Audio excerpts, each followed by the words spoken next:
Alhamdulillah, wassalatu wassalamu ala rasulillah, amma ba'd. Assalamu alaikum wa rahmatullahi wa barakatuh. So sister, she emailed in saying that she's a revert, she's been a Muslim for 4 years, but since the last 2 months she started to get lots of doubts about Islam. And these doubts have led her to not stop praying. And the reason for that is because she said she knows that a person who has doubts about the religion is not a Muslim. A person who doubts is not a disbeliever. Which is true because Allah subhanahu wa ta'ala said, إِنَّمَا الْمُؤْمِنُونَ الَّذِينَ آمَنُوا بِاللَّهِ وَرَسُولِهِ ثُمَّ لَمْ يَرْتَابُوا. Allah subhanahu wa ta'ala said, very the believers are only the ones who they believe in Allah and the Messenger. After that, they do not doubt. So she's saying, this is the believers.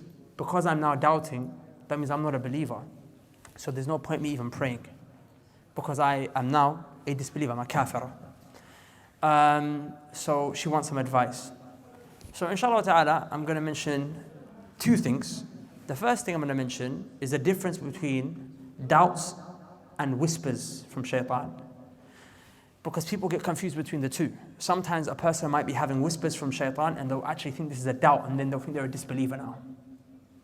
The second thing I'm going to mention is how to stay away from getting these whispers and then whispers that turn into doubts later on. Because we find that a lot of people are suffering from this in this day and age. So the first thing, what's the difference between doubts and whispers? The difference is this, is that doubts enter the heart. Whispers from shaitan, they just come to the heart, but they don't go inside the heart. The evidence for this is that Allah subhanahu wa ta'ala said in Surah An-Nas, قُلْ أَعُوذُ بِرَبِّ النَّاسِ مَلِكِ النَّاسِ إِلَهِ النَّاسِ مِنْ شَرِّ الْوَسْوَاسِ الْخَنَّاسِ الَّذِي يُوَسْوِسُ فِي صُدُورِ النَّاسِ. Allah subhanahu wa ta'ala teaches us to seek refuge in Him from shaitan, the one who يُوَسْوِسُ فِي, he whispers inside صُدُورِ النَّاسِ, the chest of the people. Notice Allah didn't say He whispers in the heart of the people. He whispers in the chest. Why? Because shaitan doesn't have direct access to your heart. He can't get into your heart. He will only get into your heart when you let him in. Our teacher, Sheikh Abdul Rahman Hassan, he has a sheikh back in Somalia, who is a very big scholar. His name is Sheikh Ahmed Imam, Hafidhullah. And our teacher's teacher, he mentioned something powerful in this verse. He said this verse, it's Allah subhanahu wa ta'ala, the way He's describing, it's kind of like how you might have a bedroom and a balcony outside the bedroom. Imagine shaitan, he comes to your balcony. Can he go inside the bedroom? No, because the door is locked, the patio door is locked, the window is locked, right? So he can only come to the balcony. When he comes to the balcony, he's going to try and whisper to you, he's going to try and tempt you. If he knows that you're listening, he's going to tempt you a little bit more, until you draw close to the door. And slowly, as you go close to the patio door of the balcony, what you're going to do? You're going to open it and you're going to let him in. When you let him in, that's when he's got control of you. He said, when Allah said, يُوَسْوِسُ فِي صُدُورِ النَّاسِ, that He whispers to the chest of the people, the chest is like the balcony to the heart. He can't come straight to the heart and whisper a doubt and make you disbelieve in Allah. He can't do that. He'll throw it to your heart. He'll throw it to your chest. If he throws it to your chest, and that's the thought when it comes to you. If you entertain it, you keep thinking about it, you keep watching the videos. Oh wow, look, what's this atheist saying? What's this person saying? She's got some, things. What's she saying? Let me look into this. And you entertain it.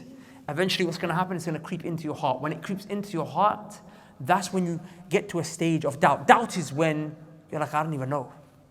Right now, you might get the thought, you might get the evil thought, you might get the whisper, the thought of the doubt. But the doubt hasn't settled in your heart, because when it settles in your heart, that's when you're like, well, I don't even know if Allah exists anymore. I don't know if the Prophet, I just don't know. But if you're just thinking about it, and it's bugging you, it's a problem. But that doesn't mean it's a doubt. It's a whisper. Does that make sense? Do you guys understand the difference between two? Put your hand up if you haven't understood yet. Good. So now if you start getting to a place where you are receiving these whispers, you're not a disbeliever yet. You're a Muslim. But your heart has been affected. It hasn't entered your heart, but it's been affected from the outside. So now you need to be careful. You need to be careful, and you need to get rid of this, because the whispers, if you leave them there, they will eventually turn into doubts. Does that make sense? They will eventually turn into doubts. So that's the difference. So the sister who asked the question, you're not a disbeliever It's most likely just whispers. It's probably not doubts. The majority of the time, it's not doubts, it's just whispers. But what definitely would make a person disbeliever is to stop praying, because she mentioned she stopped praying because of that. Prayer 100%, if you leave it, you abandon it, you leave the fold of Islam. And we discussed the reasons for that and the evidences for that in other times. And inshallah, we'll do it in more detail later.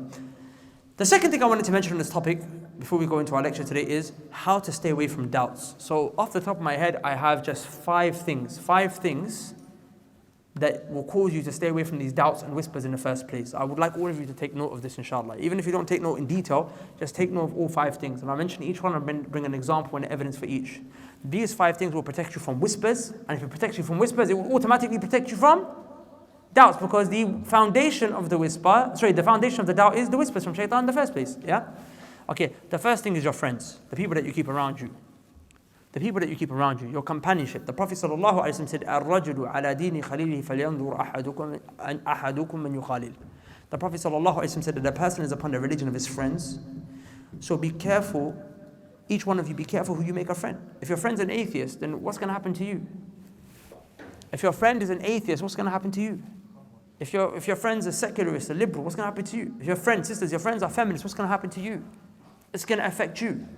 You always got these people, your friend's a Christian, all day she's talking to you about Trinity, Bible, this, that, attacking the Quran. All day you're hearing these things. That's not a person you want to be friends with. And you know what's worse than just a normal friend? Is when you have a boyfriend or a girlfriend who's throwing doubts at you. I'll give you an example. This sister, she emailed our Sheikh, Abdurrahman Hassan, Hafidhullah. She said, I'm a Muslim, and I've been Muslim my whole life. When I went to uni, there was a guy, he was a Christian, he asked to go out with me. He wanted me to be his girlfriend, so when he asked me to go out, I wasn't really interested in him.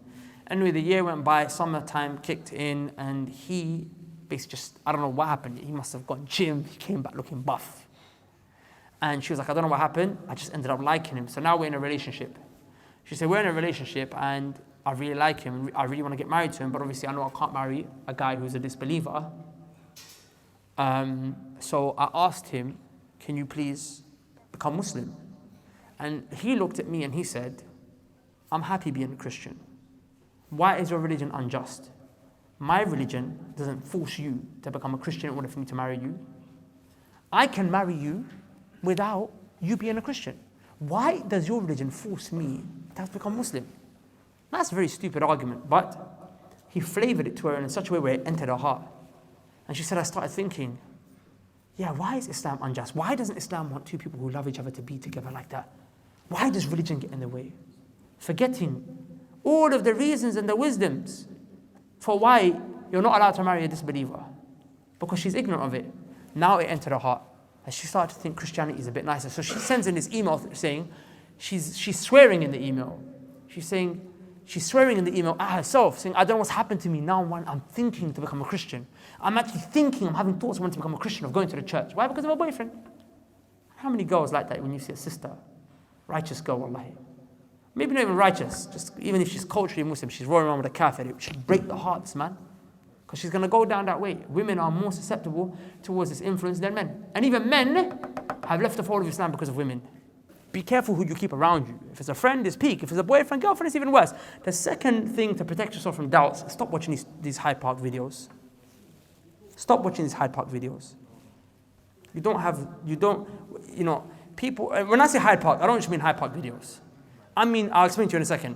I mean any videos where people are getting into debate or people are throwing attacks at Islam. So I tell you why? Because you're not equipped with the knowledge to be able to deal with this. You're not equipped with the knowledge to deal with it. The Prophet ﷺ said, when Dajjal comes, when you hear about him, when you hear about Dajjal, turn the other way. Turn the other way. Because the person will go to Dajjal thinking he's a believer, but he will leave being a disbeliever. Why? Because Dajjal will come to you, he'll bring your mom and dad out of the grave and say, look, I'm Allah. Say, Allah resurrects the dead, look, I just resurrected your mom. Your mom will stand in front of you. Oh my God, son, it's me. He's God, look, he brought me out. But it's an illusion, but for you it looks real. Shaitan will Dajjal will take a man, cut him in half and bring him right back together. He'll take a man, slice him in half and bring him back together in front of your own eyes. The Prophet said, don't think your iman is strong. Don't go to Dajjal. A person will go to him as a believer and leave as a disbeliever.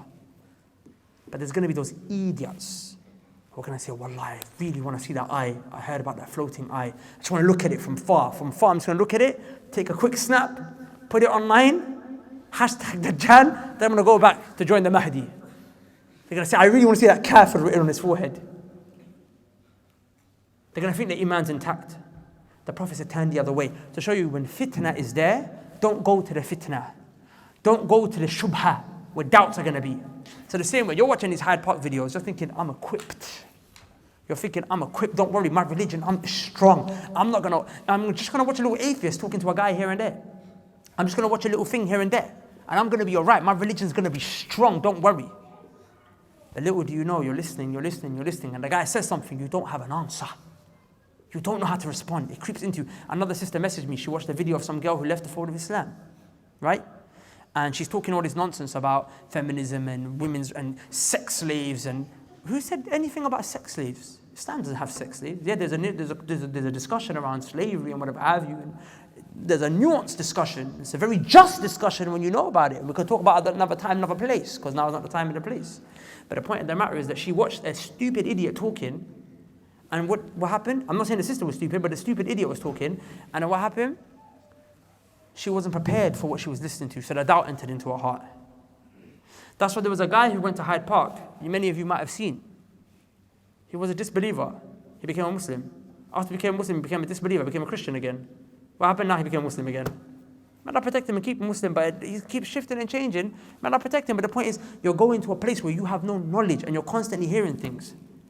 And all these brothers who are in Hyde Park that happen to be in the da'wah scene, wallahi, they, with all due respect, are your enemies. They are your enemies because they shouldn't be putting up those things. When they go to Hyde Park, they shouldn't put up those conversations. A lot of the time, a guy will go, have a discussion, a debate in Hyde Park. Wallahi, he lost. I'm thinking, why did you upload this?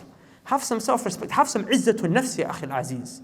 Have some self-respect for yourself. You lost. You got humiliated, annihilated. But you know why he puts it up? Because he just wants to show you he's got good manners. The da'wah is about tawheed. And good manners is a part of it. It's a part of it. But what point is that you have a good manners? The guy threw all these things at you about the Prophet ﷺ and his married to Aisha and the Quran and this, that, and you couldn't respond. So you put it up online just to show the world, look at me, I've got good manners. But in the meantime, all these little kids who are watching you are thinking, the Prophet married Aisha, oh my God, that's mad. And he doesn't know how to answer this. So stop watching these videos and stop watching any of these guys who do this, because I noticed since this Hyde Park drama popped, a lot of people started getting doubts. The Prophet said, run away from Dajjal. You hear, do not go in that direction. So you know these guys are throwing attacks at Islam. Think why the Prophet said run away from Dajjal? Because Dajjal's going to attack your iman. He's going to bring you things that you're not going to be able to respond to. He's going to say, Allah is the only one who brings life from the dead. Look, I brought him from the dead. Hey, look. He's going to bring you ayat from the Quran. قُلْ مَنْ يَرْزُقُكُم مِّنَ السَّمَاءِ وَالْأَرْضِ وَأَمَّا يَمْلِكُ السَّمْعَ وَالْأَبْصَارُ وَمَنْ يُخْرِجُ الْحَيَّ مِنَ الْمَيِّتِ وَيُخْرِجُ الْمَيِّتَ مِنَ الْحَيِّ وَمَنْ يُدَبِّرُ الْأَمْرَ. Allah said, look, Allah said He does these things. He brings the life from the dead. He brings the rain from the sky. He said, look, I'll bring the rain from the sky. I'll bring the dead from the... Look, I'm Allah. You're going to say, well, I don't know how to respond to that. You're going to become a disbeliever. You're going to leave the fold of Islam. In the same way it's with these people who go to Hyde Park. Not just Hyde Park. All these other debates and videos and Orientalists and people that are talking, stay away from that. But the reason I mentioned Hyde Park is because that's where the main drama is. The third point, which leads on from this, is have knowledge. What will combat you against this? I'm not saying run away and don't deal with these issues for the rest of your life and hide in a corner. No, I'm saying study. Recently, I went to a lesson with our Sheikh Faisal al-Jasim, Hafidhullah. He's a scholar, he's from Kuwait, he's here. And he done a thing on the life of Imam Bukhari. And I asked him 3 questions. And these are 3 questions that whenever I ask people, they're not really able to answer them. Even I've asked some students of knowledge, and they're not able to answer these questions. And I heard 2 of these from Hyde Park. I heard them myself, and I was like, whoa, that's a bit mad. I don't know how to respond to that. I don't even know how to respond to that. And believe me, when it comes to atheists, I know how to chat to them. I know how to chat to them very well. But this, I was like, whoa, this is big. I do not know how to respond to that. So I asked the Sheikh 1, 2, 3 of the most difficult questions, shubuhat, doubts that I've ever heard. I asked him, and literally I was shocked. The way of the contemporary arguments that you probably never heard. And if I mention it right now, your mind will flip. I mentioned it to one brother and he was like, oh my God, quickly tell me the answer. My heart, I feel like doubts entering into it. He was like, tell me an answer quick. I asked the Sheikh on the spot, one by one. 2, 3. He broke down everything. He answered it. And I was like, wow. Where did you get this from? He said, Ibn Taymiyyah already dealt with this 700 years ago. To show you our scholars have dealt with these issues. The point is that you have to study Tawheed, Aqidah, Manhaj, Fiqh, Salah, Tahara. Work your way up the ladder. And then once you study the basics, now you can go into this stuff. And then you can go and eat alive any of the arguments that any atheist, any Orientalist, you know, they bring this argument, the Orientalists, about the Quran not being preserved.